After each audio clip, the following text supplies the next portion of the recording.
But, Mark, let's move on into our next topic, and really, I should say, moving on in this 6.0 draft. We're going to go through 11 through 21. If you're on YouTube and you missed the first segment, you're not seeing our faces today. It's a call-in, as Mark is at home for today. I will start this off saying go on to iTunes and Apple Podcasts and give the podcast a 5-star rating. Even if you're on YouTube, I know you have an Apple ID that you can use to sign in to Apple Podcasts. Please give us that 5-star rating, as it really helps us out. We're going to go through 11 through 21 in this part of the podcast. Mark, I will let you start first. Give us your 11, starting with the Bengals, all the way to the Seahawks at 21. Yep, for the Bengals, we're going to go with Devin White, linebacker out of LSU. For 12, for the Packers, Noah Fant, tight end out of Iowa. Then I'm going to go with 13, the Dolphins, Marquise Hollywood Brown, wide receiver out of Oklahoma.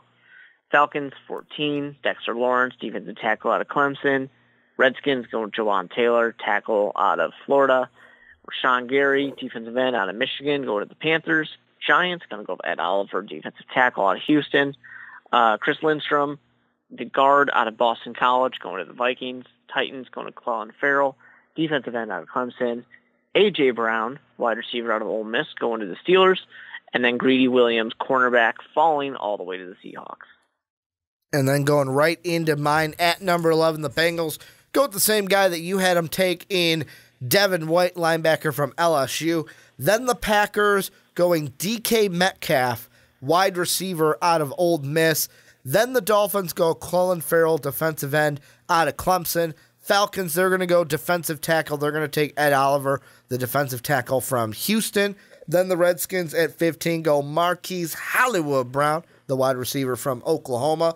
Then the Panthers at 16 going Brian Burns, not to be confused with Bernie Burns, the edge rusher from Florida State. Then the Giants via the Browns going Christian Wilkins, the defensive tackle out of Clemson.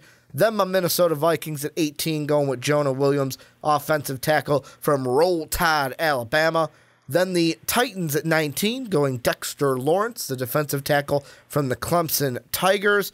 20, the Steelers go Devin Bush, probably my biggest faller in this 6.0, linebacker from Michigan. And then at 21, the Seahawks go Jonathan Abram, the safety out of Mississippi State. And the first thing I want to talk about in this one, Mark, has got to be the tight ends. And the reason why I want to talk tight ends is mainly because of that Packer pick at number 12.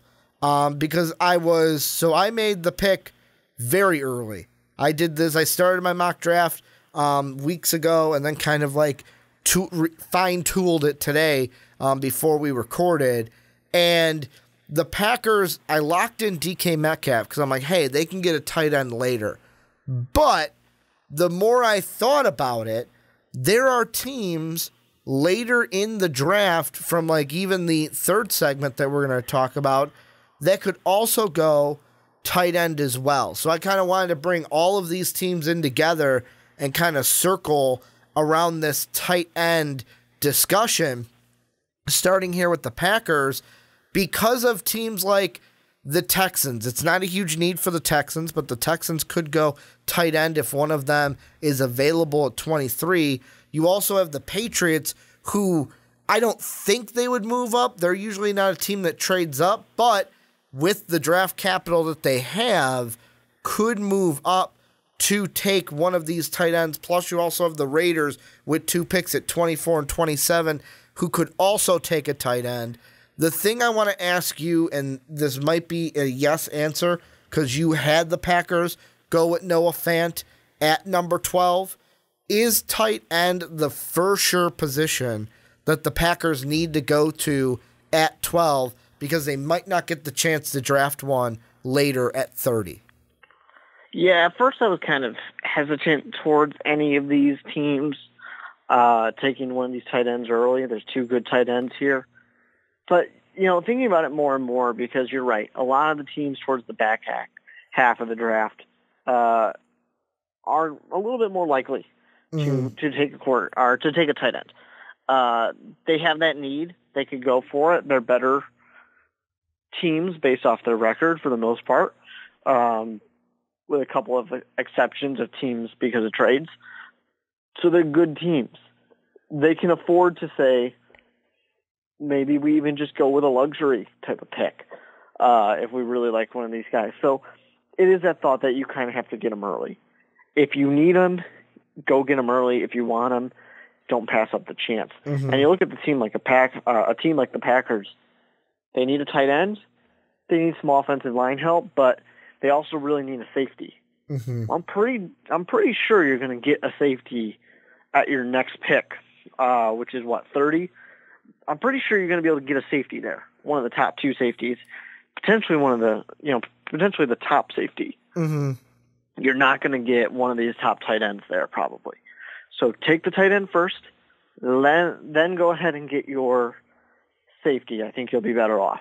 Mm-hmm. And the whole thing that I'm thinking about with them, and this is why, for me, I'll be completely honest, when I come out with my full 7-round mock draft later this week, this pick, like my first round might be different than it is right now because I am highly questioning this number 12 pick for the Packers because, yes, they added Mercedes Lewis to this tight end field for them, but Jimmy Graham is not the Jimmy Graham of old. We've known this. This is no new news for the Green Bay Packers, and with me, I'm starting to wonder. With you, it's kind of a little bit of a decision because TJ Hockenson is already off the board, so it's going with Noah Fant or a wide receiver at 12. But for me, Hockenson is still there. And I wonder what the Packers would do because, it's not just tight end that they really need. It's really receiver in general that this team needs because if you look at the wide receivers that they have right now, their top 3 that they are rolling out are going to be Equanimeous St. Brown on the left-hand side, Devonta Adams on the right-hand side, and then right now they have Geronimo Ellison from Illinois. He's there at the slot position right now, and they also have a guy that they drafted last year, Alan Lazard, who There's been a lot of picks on wide receivers recently. Exactly. Is this something where because that's why I had them go wide receiver at 12 first off, because it's like DK Metcalf can be that guy where, hey, Aaron Rodgers can go ahead and throw it up to him. I can't, maybe I'm guessing at it too much and kind of fixating on it too much, but in my head, I can't wrap my head around, do I want to lock in at wide receiver or do I want to lock in at tight end for the Packers at 12? Or if it even makes a difference, just get the best receiver no matter whether he's a wide receiver or a tight end. Well, I mean, there's definitely value to the best receiver. But I feel like for the Packers, you've spent so many picks recently on wide receivers, you can't just keep drafting wide receivers. Mm-hmm. Even if you feel like that hasn't been working out that well for you, go the other way then. Get a different kind of receiver. Get a tight end. Jimmy Graham didn't really work out that well for you. Mercedes Lewis is all right. Mm-hmm. But, you can't just keep drafting wide receivers every year. Here's the second thing I'm going to ask you, switching to a different team, New England, at 32. Is there any chance in your mind, or is it just a simple, nope, that's not what the Patriots do? Could they be a team that trades up for a tight end? Because if you look at just their picks in the first 2 days of the draft, they've got the 32nd overall pick, they've got Chicago's second round pick, which is 56, plus their own, which is 64, and then in the third they have Detroit's pick, which is 73, and 2 comp picks from the free agents that they lost at 97 and 101. Could this draft capital mean, hey, the Patriots could move up to get a tight end? I could see the Patriots moving up, but I don't see it really in the first round. Mm-hmm. And I would be very shocked to see it, not because they can't do it, but just because the Patriots don't do it. Mm-hmm. They don't trade in the first round. They are all about those depth kind of guys, those guys who they can get and consider a steal in those mid rounds of the draft. Mm-hmm. I could see them trading up more to get those guys. I don't see them, spending the big money for a first-round kind of talent, especially when Tom Brady's made his whole career off of turning no-name receivers into superstars. Look at Chris Hogan, who, just got signed recently to a one-year deal. Mm-hmm. And he was the absolute greatest thing on the Patriots just a couple years ago. You get these kind of people who Tom Brady makes look really, really good.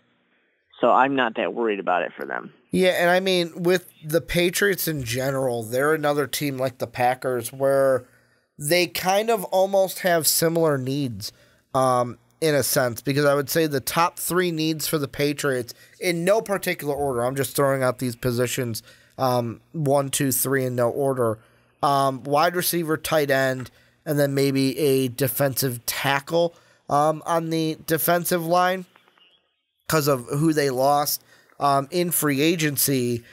And you could get, let's say you lose out on tight end. Let's say Hockenson, Fant, even like an Irv Smith Jr. from Alabama goes before 32nd. You can still get those other two there. I kind of have a feeling that for wide receiver, of course, DK Metcalf's not going to be there at 32. Of course, Marquise Hollywood Brown. Really, the only other two that I could possibly see not being there before the Patriots make their pick are A.J. Brown and Paris Campbell. I know N'Keal Harry is one that some people have kind of maybe sneaking in to the first round, but you could still get one of those wide receivers, Harry. I'm trying to think of, you can go, Riley Ridley wouldn't be one that would be in the first round, but like, let's say a Paris Campbell did fall, he could be an option there, or you could go with one of the defensive tackles, like the easy one that many people are saying is a Jerry Tillery from Notre Dame. The thing I see, though, is with the whole Patriot trade thing, with their picks, I don't think it will be to move up in the first round, because I know there's other people out there, like other articles saying that, they could trade up for like a Drew Lock if he falls enough, and could be a fit for the Patriots. But I think the only way the Patriots move their second and third round picks is either if they want to move up in the second round from those two comp picks up into the second round, or if they're a team that, hey, come draft time or come this upcoming week, we're going to ring the Arizona Cardinals to try to get them to trade us Josh Rosen so that we can get a quarterback and the pick that we want at 32. Yeah, I don't expect to see them trade up at all. It's not something the Patriots do. Mm-hmm. And people try and kind of say they're going to trade up pretty often, and it just never happens. Last thing I'm going to ask you with these tight ends before we move on into the Redskins is, I know in your mock draft, not to give any huge spoilers away, but I will, you have two tight ends in your first round. In mine, not going to say who, but I will spoil it a little bit, I have 3 tight ends in my first round. If you had to give a prediction next Thursday when we get to the draft, how many tight ends are going in the first round? Is it just Hockenson and just Fant, or is there another tight end below them that could sneak in at the end because the other two went so high? No, I don't think tight end is that desirable of a position, or like that huge of a demand position for 3 of them to go in the first round. I mean, that never happens. Even if the team really wants a tight end, they'll probably wait. And then let's move on into the Redskins. Last time on a mock draft, we're going to be able to discuss them. In your mind, taking out the whole trade thing, because I know we've talked ad nauseum about them maybe trading up, maybe trading for a Josh Rosen. Let's say they make the pick at 15 and they're unable to trade up. Why did you have them go offensive tackle and not a wide receiver to get an offensive weapon for that offense? Well, it goes back to my classic kind of foundational approach to an offense. The Redskins don't really have anything going for them on offense. Mm-hmm. They don't have a quarterback. They don't have weapons. They've got Adrian Peterson, but he's going to be out of the NFL fairly soon because he's just hitting that age. But to me, it all starts at the offensive line. It's that simple. And a guy like Jawan Taylor, who falls a little bit in my draft, is available. I know it's not a big need for the Redskins, but you can't pass that up. Because next year, you're probably going to be drafting a quarterback because you didn't get the chance to do one this year. And your team's probably going to be bad this year because if you didn't have Alex Smith winning you, what was it, like 6 games I think he won, then you're not in this position of 15. You're potentially a top 5 pick without Alex Smith. But you have to kind of build this team back up, build this offense back up. Start with where it's most important. Wide receivers are great, but if your quarterback doesn't have time to throw the ball to them, it doesn't matter. Get that shored up offensive line. Next year's quarterback will really appreciate it. If you draft wide receivers later on, they're really going to love having a chance to actually have the ball thrown to them. It all starts with the offensive line. And the key thing to point out also is I know that in many of these mocks, it's like, oh, well, why'd you have him go this over this? And in some cases, it's just like, well, Ricky, look at what happened in my mock and kind of how it played out, where I will say the thing with your mock is I had him go Marquise Hollywood Brown. He was already off the board for you. You have him going to the Dolphins. You have Jawan Taylor still there. I didn't. Jawan Taylor went to the Jaguars in mine. And the thing that I kind of think with this is if I didn't have Marquise Hollywood Brown on the board, I don't know if the Redskins would be going wide receiver here. Because A.J. Brown is the next wide receiver that both you and I have off the board, and we both have them in the same range towards the end of this segment, maybe into the beginning of the final third of this first round. I don't know if 15 is the right spot to take an A.J. Brown. For example, you have A.J. Brown at 20. I don't know if taking him at 15 would be too much of a reach, especially when a guy like Jawan Taylor is already there. Plus, I look at with the Redskins, they have the 46th overall pick, which would be their next pick that they have. Wide receivers that still could be there.